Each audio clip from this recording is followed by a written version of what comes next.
All right, and welcome back to the Prometheus Deep Dive Podcast, a CNC podcast. And today we are here to talk about Season 2, Episode 9, Wolf in Sheep's Clothing. And today I have a very special guest on, a Season 1 alumni, Anna. Anna, how are you today? Hi. Hi, Casey. I'm so good. How are you doing? I'm doing well. So before we hop into things, I just wanted to, give you the opportunity as a fellow content creator to sort of plug your channel and your streams and stuff like that. So the floor is yours before we get into the deep dive. Thank you so much. Hi, everybody. I am one half of Silly Sickos. That's Silly Sickos everywhere, and including YouTube, Twitch, TikTok, any place you can probably think of, you can find us there. It's me and Maddie. We'd love to have you put your eyeballs on our content and our silly things and make you laugh. So hopefully you'll see us on your screen soon and shoot us a comment and say, wow, I saw you on Casey's podcast. And then I'll say, wow, thank you for listening. Yeah. All right. So let's get into it. So this episode, we saw one of the biggest characters of the season finally go down. So what's your thoughts on this boot? I was happy. I was because it had been talked about and pitched so many times to get Bloody out and for the plan to finally come together. I was just like, all right. And also, yes, finally, the original Guyon. Aaron. If you're talking about the low numbers. No. High numbers. High numbers. Oh, yeah. Guyon. Yeah. Guyon. I was like, yes, cannibalize yourselves right now, because that is just so much more entertaining. It's okay. Bullies picking off the little, numbers, whatever. None of these people I don't think are bullies, but it's like, I kind of think it's boring. So for a little bit of cannibalization and backstabbing or whatever, if you even want to call it that, to finally happen, I was like so excited. I feel a little bit bad because Bloody's internet or computer sabotaged the first, I don't know how many minutes of that team strategy time, even though it was not a blackout period. So I don't know if she was maybe messaging anyone being like, I'm trying to get back in, just give me a moment. But I was just,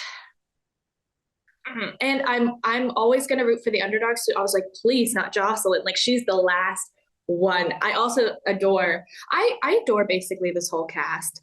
But I was just so happy that she could make it through another round. And I think she kind of is in a good position to at least just be that number. And anybody but me, I'll vote with you. I'll vote with, almost maybe, is that Sandra who'd be like, as long as it's not me, like I'll vote with anybody. I don't know if Jocelyn will quite like do that, or if she will try to stick with, was it Antonio and Aaron? She kind of had a little talk with at some point, but I was just like, I'm sad for Bloody. I know what it feels like to be booted, but I was like, yes, because finally we've got some drama. We've got some lines drawn of who was with who, even though it was when the votes were revealed at the end, because you didn't read them all because there was enough. More people, like it was almost unanimous, except for Tracy. And of course, Bloody. Because Tracy voted Jocelyn. And it was just, I think Bloody, who was saying it? Maybe, I don't think it was Michael. Maybe it was Aaron. I don't remember that. No, maybe it was Antonio. I don't know. Someone was saying Bloody is not as, like, everyone's saying she's a threat and perception is reality. So I guess she's a threat, but like she hadn't won any immunities, and I guess she was playing a pretty good social game, but it was like Bloody everyone was saying if Bloody makes it to the end, Bloody's going to win. But it was like, well, what did Bloody actually have to prove that though? I guess was like someone's kind of observation. Yeah, I believe that was Michael, because Michael said that he had felt bad for Bloody's arc this season right in the beginning of the game, having Jeffrey be like, you know, saying what Jeffrey said at the beginning of the season, which I mean, I think like coming into the game with a name like Bloody is already going to put yourself as like a massive target. Yeah, it's kind of like, oh, okay. That's interesting. Yeah, no one's going to forget that name when it comes time to write a name, I guess. Yeah. But I'm just glad it at least shook things up a little bit to get the ball rolling so that more, I don't want to say confusion, but like big moves where there's lots of people, like I want people to be stuck in the middle more and like, I don't know who to vote for, or not, I don't know who to vote for, but like, oh, it falls on me. Okay, like, is it going to be this person? Is it going to be that? I like a little more of that drama. Mm-hmm. Like, I was a little disappointed that, well, all of the Aaron people were getting voted off, and like they just, like with Jenny, CJ could have tied it up. And have we ever had a tie before? Never in Prometheus. We've never had a tie. So like that could have been a whole new thing to see, to witness. And I'm like, oh no, what happened? What was the last thing that was said to him that he thought that it had moved to Bloody? Or like, why didn't he vote Tracy? It was just unfortunate. And then I found it crazy that Antonio claimed the Bloody vote.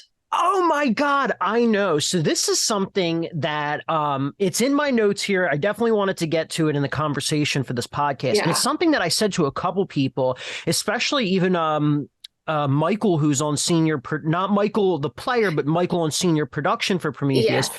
We were discussing this, and it was just like, it almost is baffling because Antonio is in like one of the best spots of the game. And if Antonio would have said he voted for Jenny, I don't think a single soul would have questioned it. It would have just been like, everyone would have immediately looked at CJ again. Like, you know, it's just, it is baffling. And even Bloody is like, why would he say that? I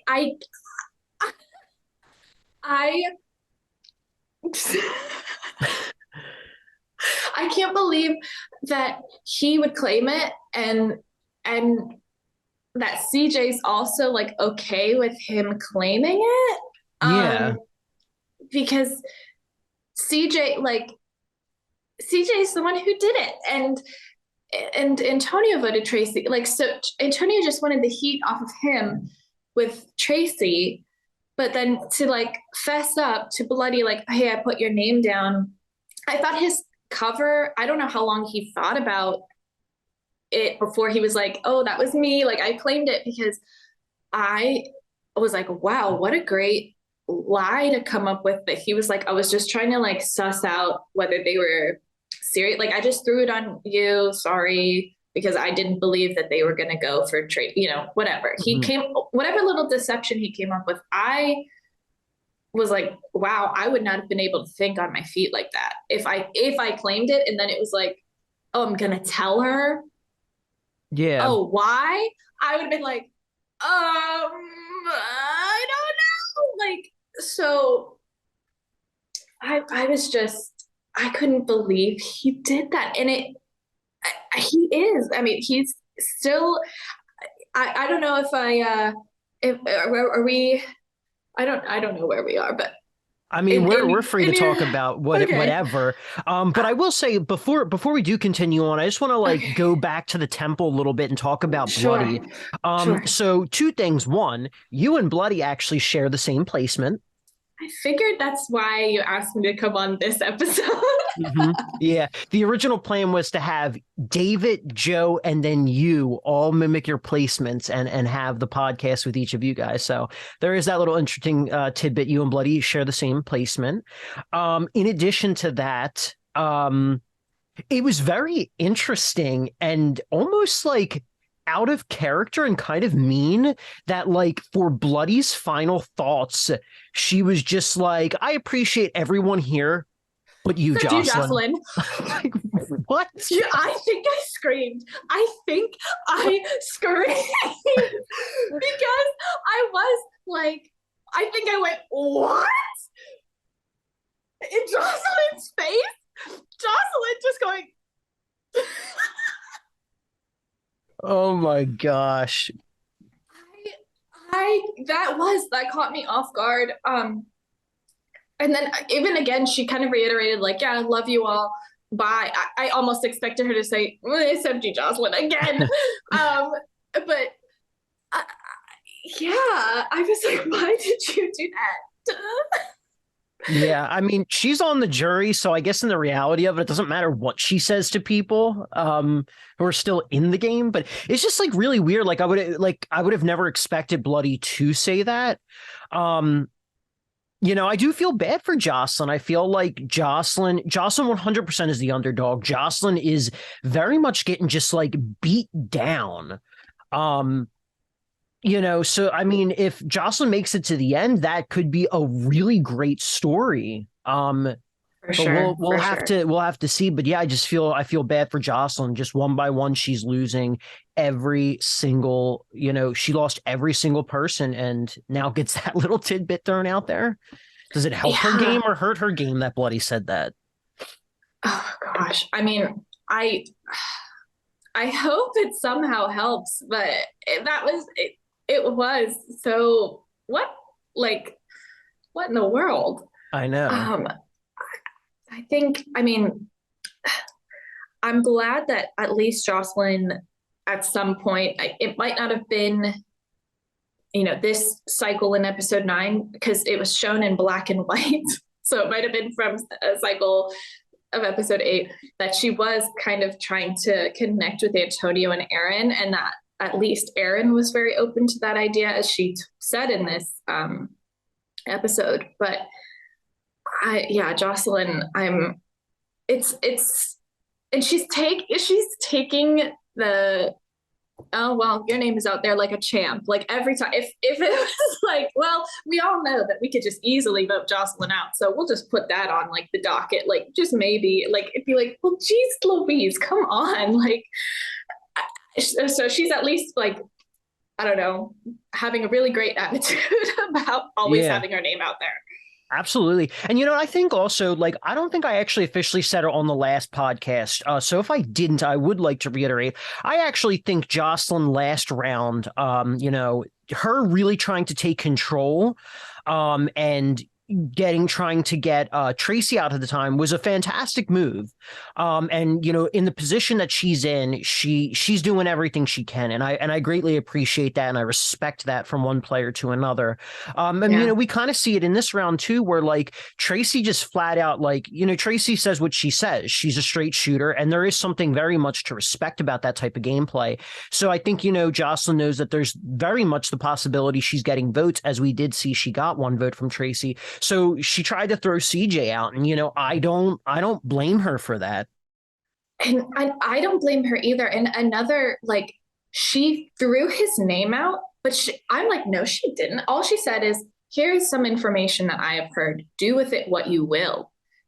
CJ has been voting Bloody like the last 3 times or whatever. Like, CJ has been voting against you. I do want to keep him around. That's all I'm going to say. And I think that was like, I thought it was really smart. Like, that's the way you throw a name out is to not throw the name out. And everyone else just goes, okay, I see you. But like, I'm just, I think Jocelyn is in a really great position because, especially since Bloody was voted out, maybe more infighting will happen. And so since she's on the outside, she'll be more likely to just be pulled into a number. So I'm thinking she's set up really well right now, but I don't know. And I hope like she's, well, let me examine my little thing. She is probably one of my top, players that's still in right now that I really respect her gameplay. I think she's doing a fabulous job navigating the game. And just, I feel like, what I've been presented with so far, she's just been like really sweet, but she knows like what she has to do and what to say to ask for, votes for other people, but not to just be like, well, I don't care for them, so let's vote them. Not that that's a bad strategy, but it's just like, okay. And then, of course, I mean, if she continues to make it far, basically half of the jury is her former tribe mates. So yeah, 100%. She's not in a bad position.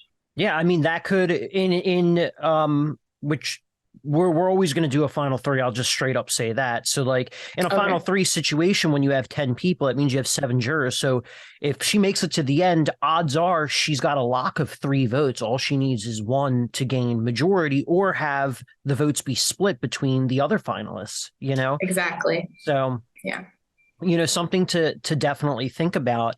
But there was something that was brought up too about like, Bloody's playing a decent game, but like Antonio is the threat that everyone thinks Bloody is. Antonio's played a fantastic game up to this point, but I do think in this episode, Antonio, among actually a number of the cast of this episode, feel like they're almost kind of losing their grasp on the game right now. We did very briefly talk about Antonio's lie, which is impressive to quickly come up with that on the fly. These rounds, they're oh my fast. Gosh. Yeah. They're very fast. So, I'm impressed by that.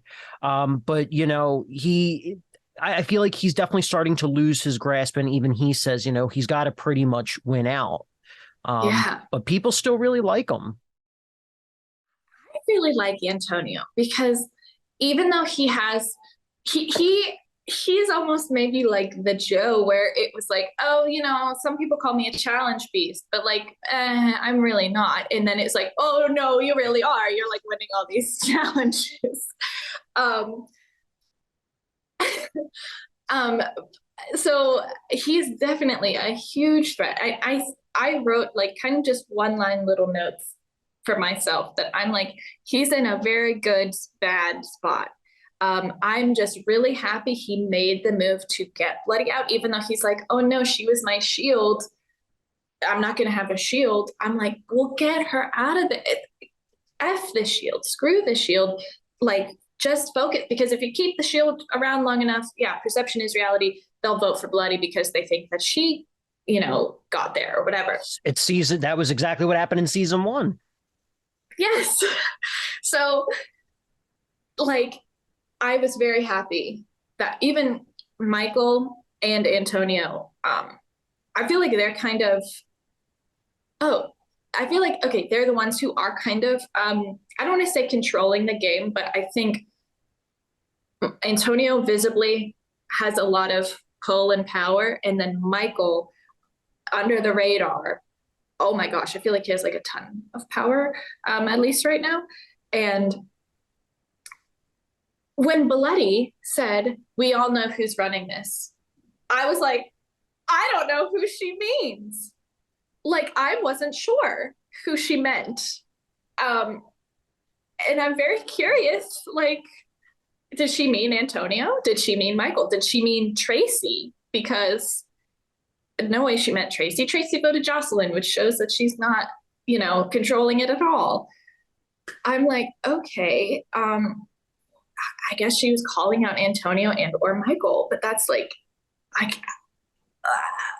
okay, I don't know. Antonio, I mean, he does kind of have to, he put himself in a position where he has to win out, or he just really got to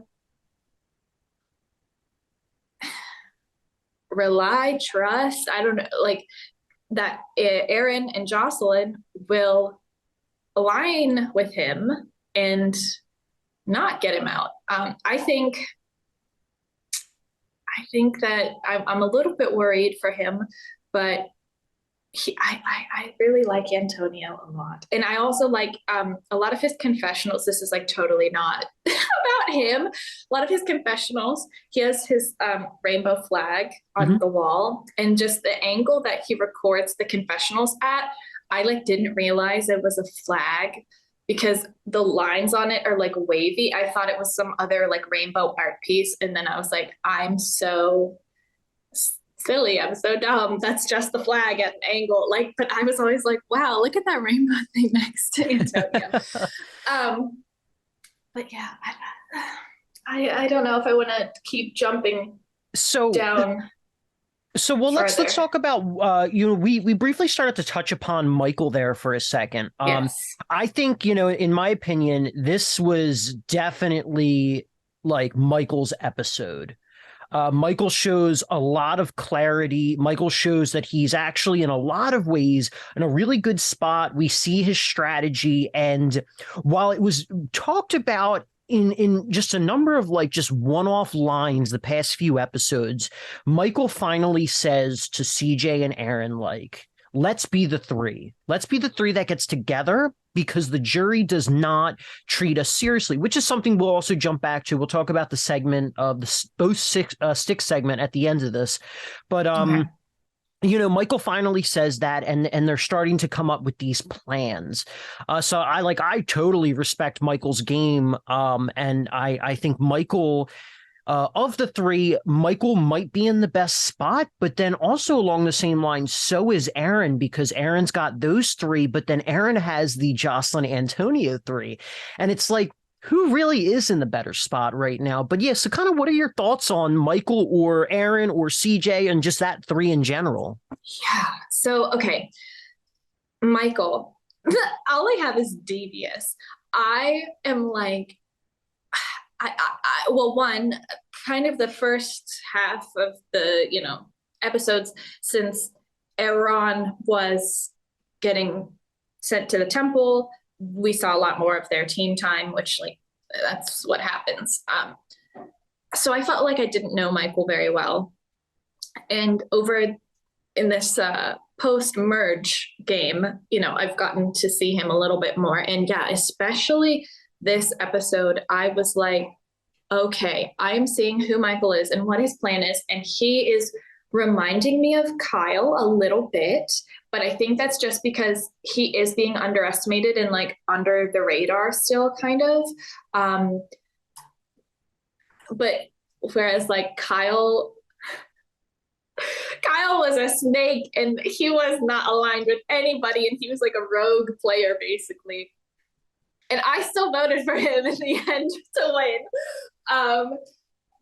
Michael like has his alliance and they are making decisions together. And I'm like, okay, interesting. He has almost like, I don't want to say a maniacal plan, but like he's just got it laid out. And even the part where they were making a list of, okay, who's going? Let's keep Tracy till final four. Let's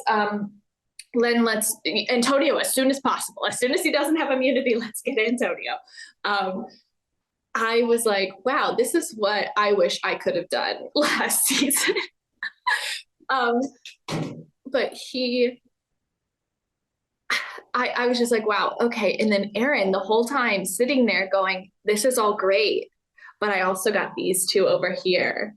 I was like, yes, Aaron, work. I was so happy that she like said that. And I was like, okay, she's got to do some convincing to Michael to keep at least Jocelyn till final four, even like over Tracy. Antonio, that would be really hard to convince to not just eliminate Antonio at the first chance you get. But I was really, really happy that she said that she had that other alliance. And I'm kind of hoping she swings to that way, maybe because Jocelyn's part of it. But CJ in this episode, him being like, oh my gosh, why did I do that? Like, CJ just seems like such a sweetie. Like, I feel like he's always smiling. So then I'm also like, oh my gosh, he would like backstab with a smile. That's crazy. But then he really never backstabbed anybody but Bloody, I guess. CJ, I think, knows though that he is the low man in the pecking order or whatever. And So I think he's like, okay, yes, let's be this three because I need to like survive. I need to get past these votes. Because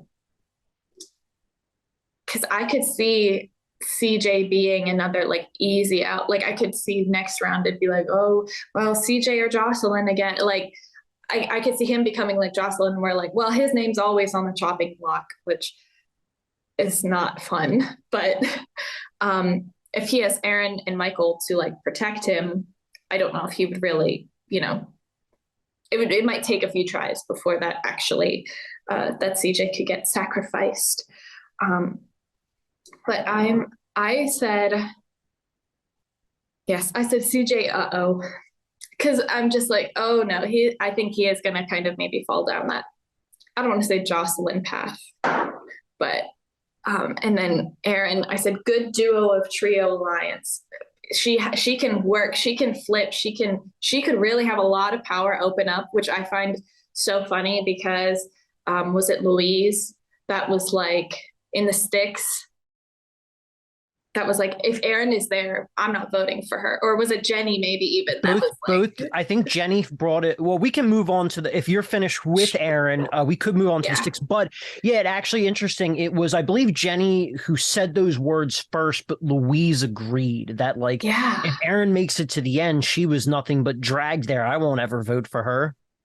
Right. And I mean, there's still quite a few cycles left to see what, if Aaron will make any more moves or play that kind of trio duo alliance, where she'll throw her votes. But I found that interesting. And even Jenny going out being like, Aaron, you will never win this game. I was like, okay, gosh. I mean, I think she has been just kind of trying to keep a low profile. And I mean, I think it's mostly been working. I mean, the numbers dwindle down, so you just get to know, certain people more and more. But I don't think that I don't know if I would consider any of these people like goats or anything. I definitely wouldn't consider Aaron one. I was just a little bit like, wow, I can't believe they said that, especially now. I mean, they're in the sticks, so they won't see that she has these two alliances and whatnot. And I really hope she can, just kind of ride both of them to a good place. But yeah, the sticks, Louise, Ben, and Jenny. A lot was discussed. Just very interesting. I obviously the first season and still the second season is based off Survivor, and Survivor used to do Ponderosa. It wasn't until I started working on Prometheus and originally the sticks was actually just going to be supplementary content, very much similar to how Ponderosa was for Survivor. But I actually think, and anyone comment in comment below if you disagree or agree, but like it's actually kind of crucial to hear the jury's like thought process and how it's evolving and progressing.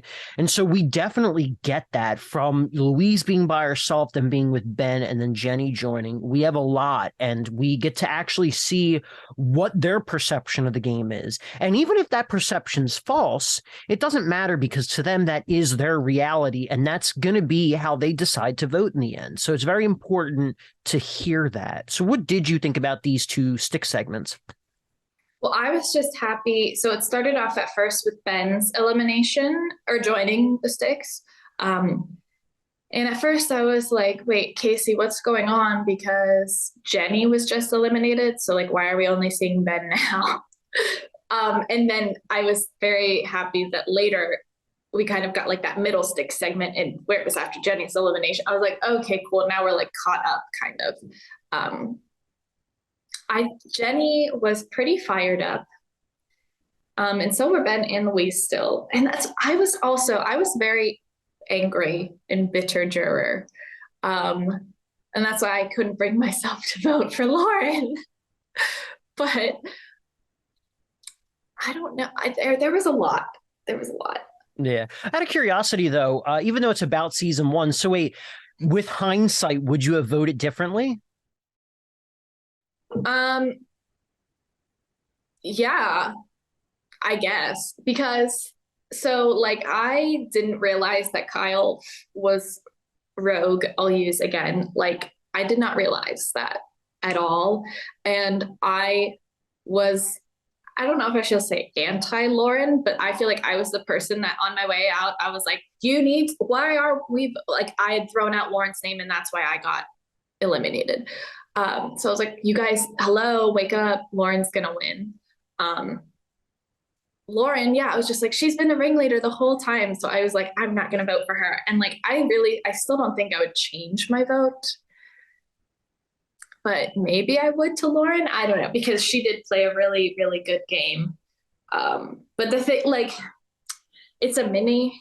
Yeah, I mean, it's all. So, yeah, I mean, even it in is. Survivor, you like still vote at the end of the 39 days or whatever. Mm-hmm. But I'm like, so I still, if it was like Survivor, you know, you might still be bitter. But it was also because it was like, this was the same day. It was at 2 hours later, I had to vote. So I was like, yeah.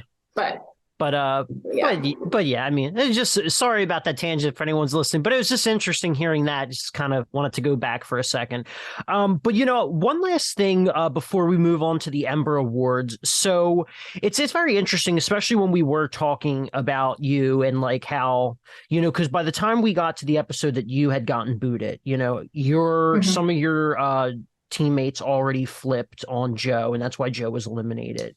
And you know, so like aside from the fact that Lauren, the perception of Lauren was she was this big ringleader, you know, you in a sense were also like having this, and it's to kind of create a connection, but like you were going to keep loyal and get out, you know, another one of their numbers. So like on the same note of things, we do have Tracy, and I want to talk about Tracy for a moment, like I said, before we move on to the final segment, but like, you know, for Tracy, you know, she knows what she wants to do, but I think also something that needs to be reminded is that Tracy does not watch reality competitions. She's never played a game like this. So for her, she's very much learning the game on the fly. Whereas at least like someone who was new to games like this, like you were new to games like this last season, you still had the experience of watching reality competitions.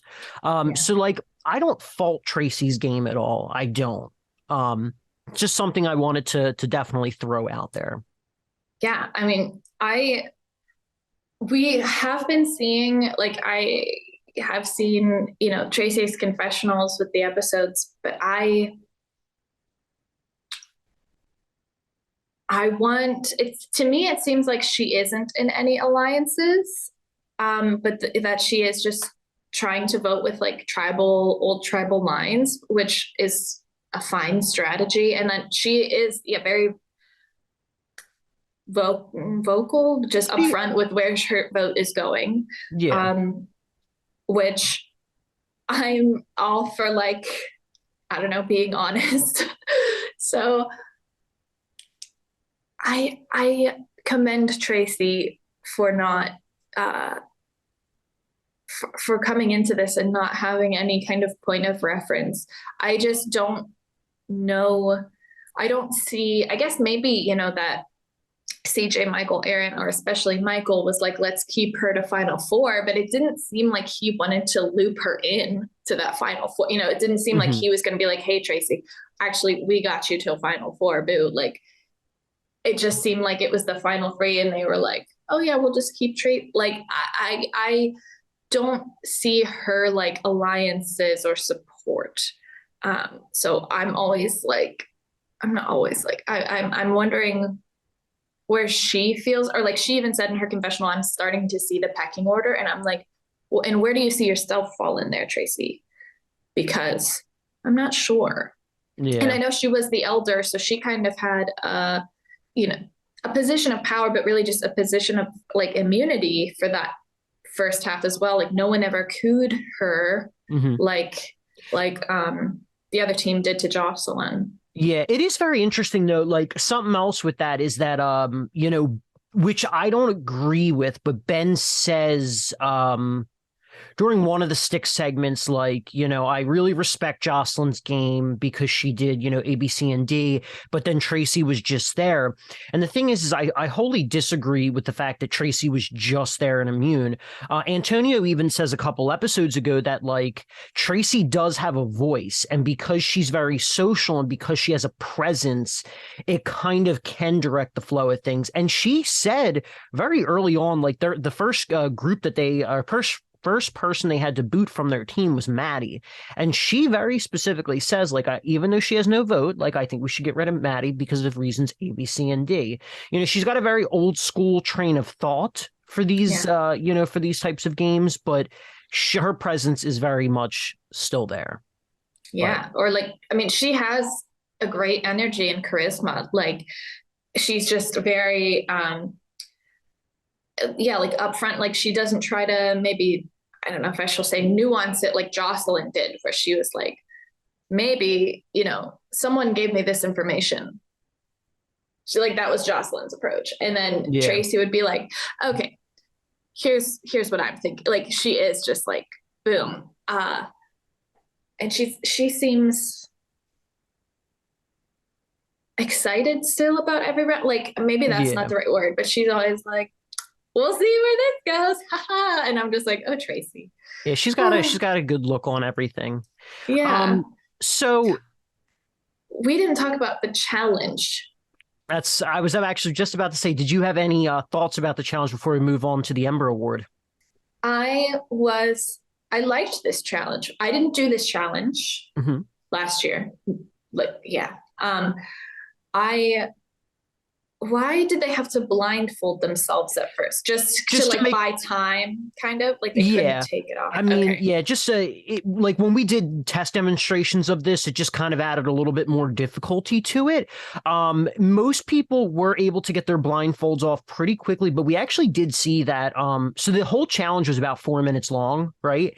And it actually took Erin, I think, a little bit over a minute to get her blindfold off. So she was already working at a significant disadvantage to someone like Michael, who managed to get his blindfold off within seconds of the challenge. So just adds a little bit more level of complexity to it. Not much, but it's that first kind of like barrier, and then of course not being able to use your hands to stack. And I thought it was so funny how a lot of people, stacking the cups upside down, and then they went to do another row upside down and realizing, wait, how are we supposed to get 3? And I'm like, did they not show a visual? We didn't, no, because the visual that I created was after the game. And if I would have showed them that, it would have given them the hint to how to do it. Right. But it's funny, though, because of all the contestants, Michael was actually the one to almost immediately pick up on how to do it that way. And then you see at a specific moment, Antonio actually stops. He looks at all the players, and then I'm fairly certain, because I think Michael was the only one that had it at that point, he sees Michael's, and you could see he knocks down his cups because he's like, that's how you do it. Yeah. And different methods. A lot of people were going feet, and I was like, dang, none of these. I mean, some people had socks on, but some people, I was like, they're showing their feet on the internet for free. That's crazy.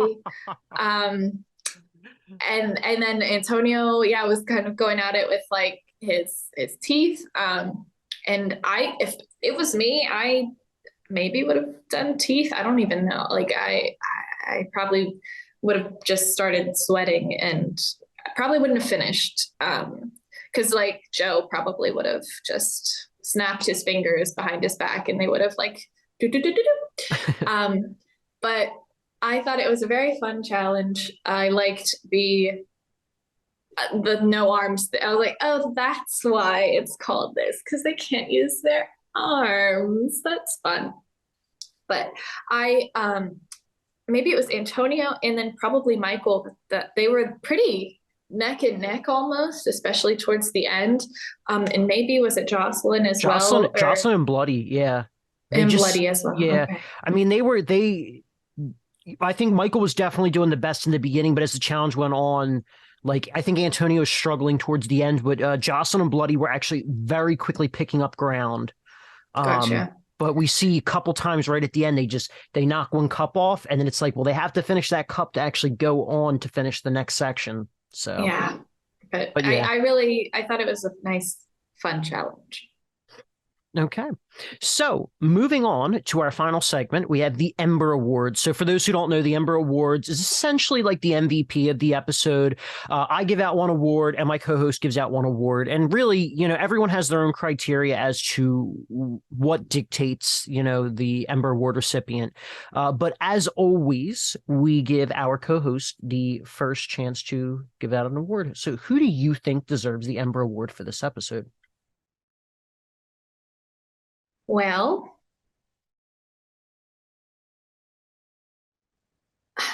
I'm kind of torn. Um, I'm,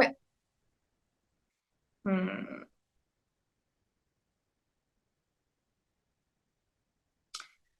I think I'm maybe going to give the Ember Award to Erin because of her connection, either forming or keeping up the connection of two different alliances, and having the